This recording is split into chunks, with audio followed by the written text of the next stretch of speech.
What's up, everybody? It's Brad here, and I'm back with a review of this rifle. This is my 6mm ARC Radian Model 1 that I finished a few months back, and I'm excited to go through it with you. Let's head over to the workbench. I will show you every part that I have installed on this rifle, and I'll also include some shooting videos. So stay tuned. I think you're going to enjoy this one.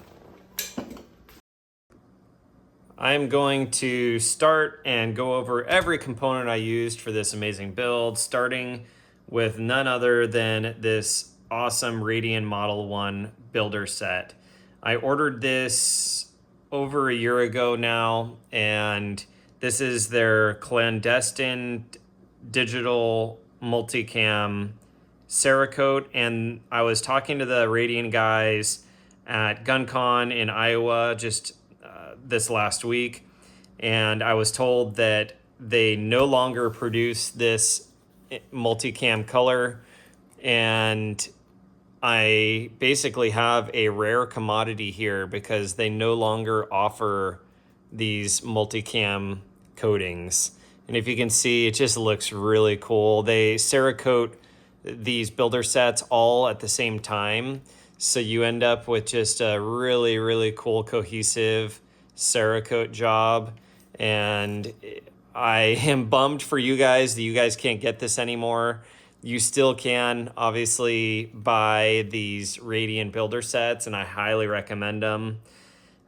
Overall, they just, if you go with these, you're kind of screwed because you'll never want to go with anything else again. The ambidextrous Talon safety selector on these is very, very nice. It has ambidextrous controls for everything. So here's the magazine release on both sides, and it has the bolt stop release lever on both sides, has a flared mag well, and everything, it just matches up perfectly. Their barrel nut retention system is very, very awesome.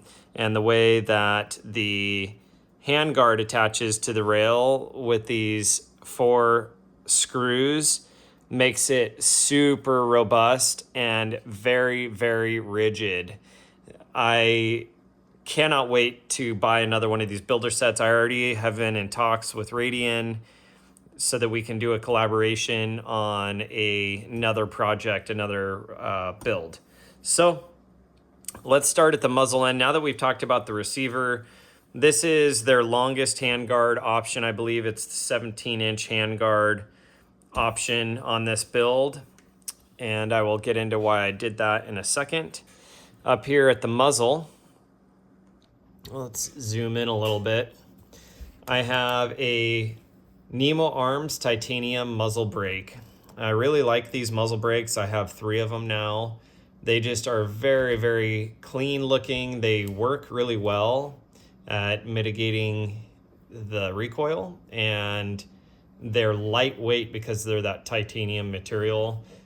And I think it matches really well with this trigger, which I'm going to get into as we move through this build.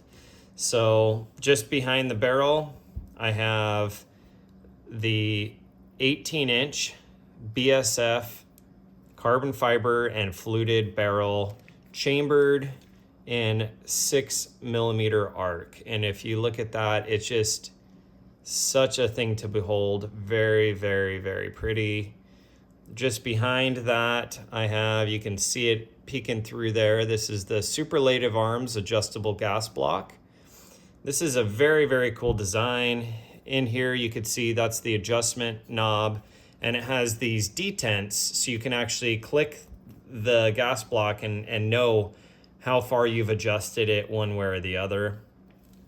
As you can see, I have an Atlas bipod on here. This is my first Atlas, and I'm not going to do a full review on it, but I've been pretty impressed. I really like all the different positions it can go to, and it can go all the way backwards if you want it to.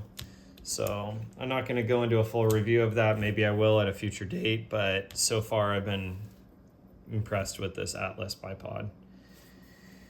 Moving down, I don't remember which gas tube I used on this. It's a stainless steel gas tube, rifle length, and I don't remember who makes it, so you'll have to forgive me for that. Moving further down, I have a CMC bolt carrier group. Now, I saw that they were making a bolt carrier group specific for the 6mm ARC cartridge, and I just had to try it out. They looked really, really cool. They had a lot of cool features that seemed to bode very well for this cartridge, and it took me almost a year to get it. So let me zoom out here and let's take the bolt out and I'll show it to you.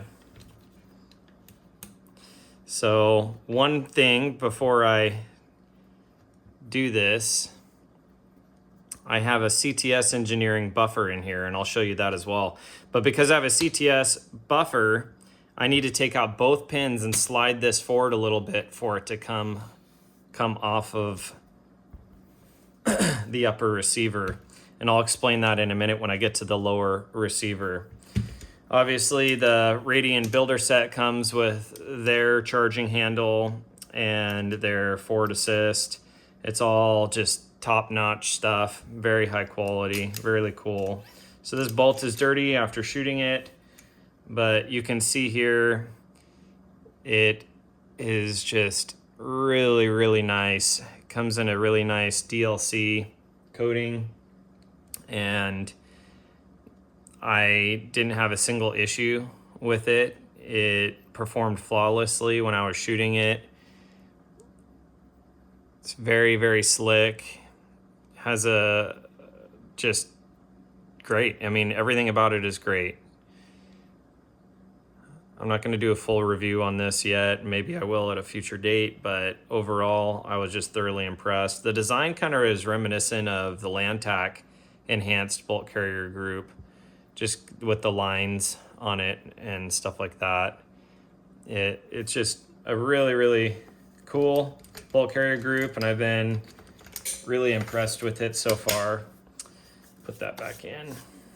So before I put the lower back on the upper, let me zoom in here, and you can see this is the CTS engineering buffer, and it has this ring, I guess you would call it, that sticks into the back of the bolt carrier group. And the idea behind that is it centers the bolt carrier group as it slides back into the buffer tube. So the bolt, they call it the anti-tilt buffer. So it prevents that bolt from tilting one way or the other, and they've shown in their studies or their research that it improves accuracy. And I believe them, so I spent the extra money, and I waited, I believe, 11 months to receive this buffer. I believe it's about $70 for the buffer. And yeah, I think that's about all that I need to do for that. Before I put this back on, what I have here is this awesome Brownells block, and it snaps into the lower receiver, and it'll allow me to show you this amazing trigger. So this is the Rise Armament RA535 trigger. And once again, I'm not going to do a full review of this trigger. I will tell you that it breaks right around 3 pounds, and it is just next level awesome. So I'll show you here. There's no take up. Here's the reset. That's it. So no take up. Clean, crisp break. And audible tactile reset.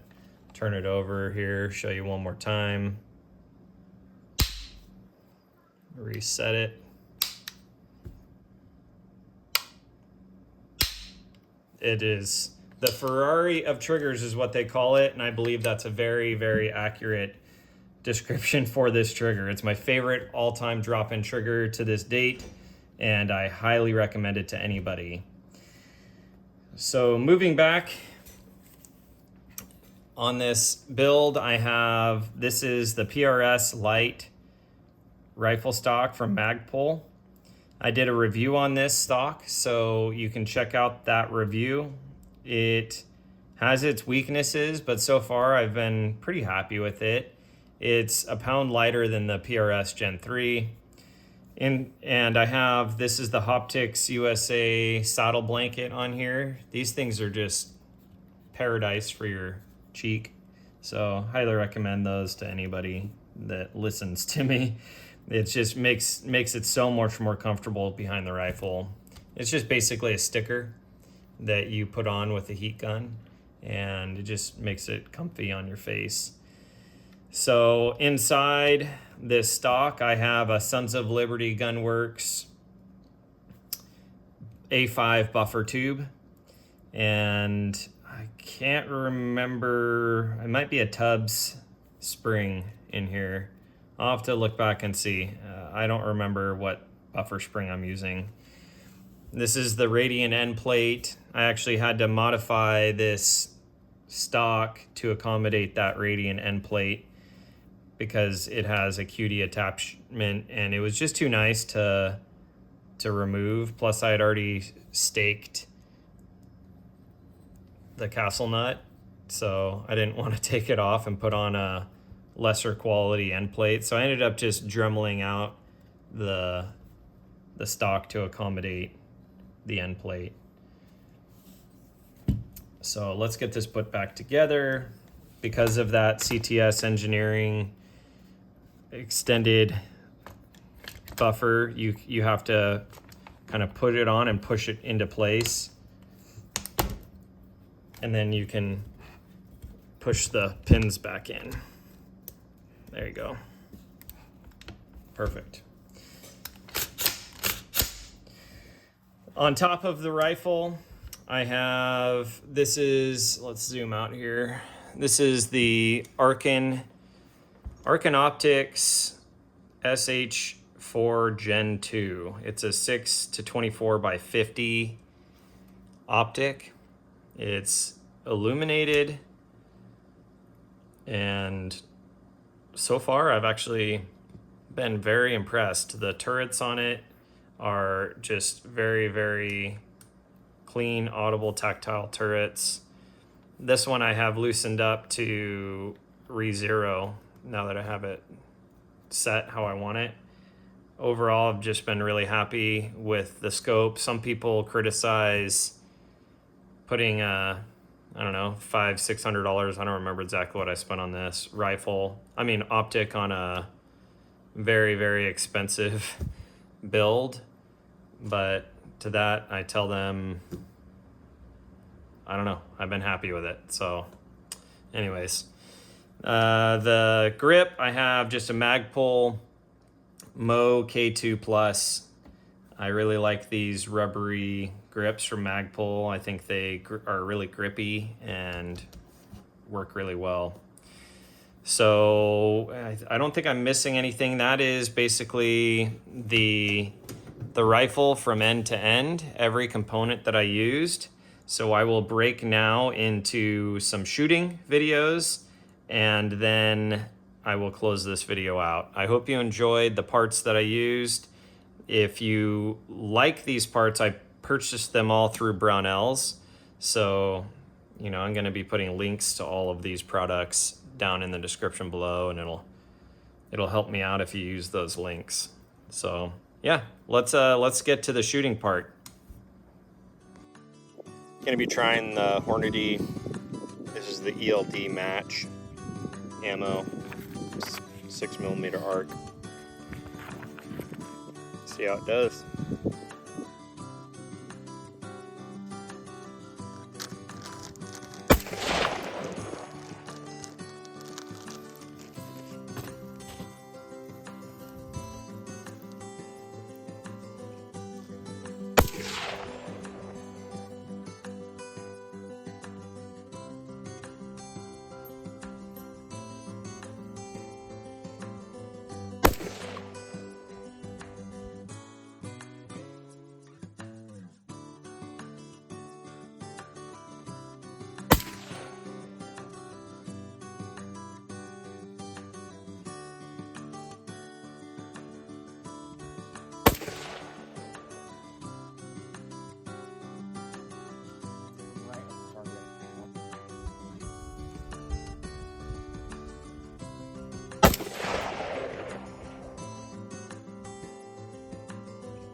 cycled perfect.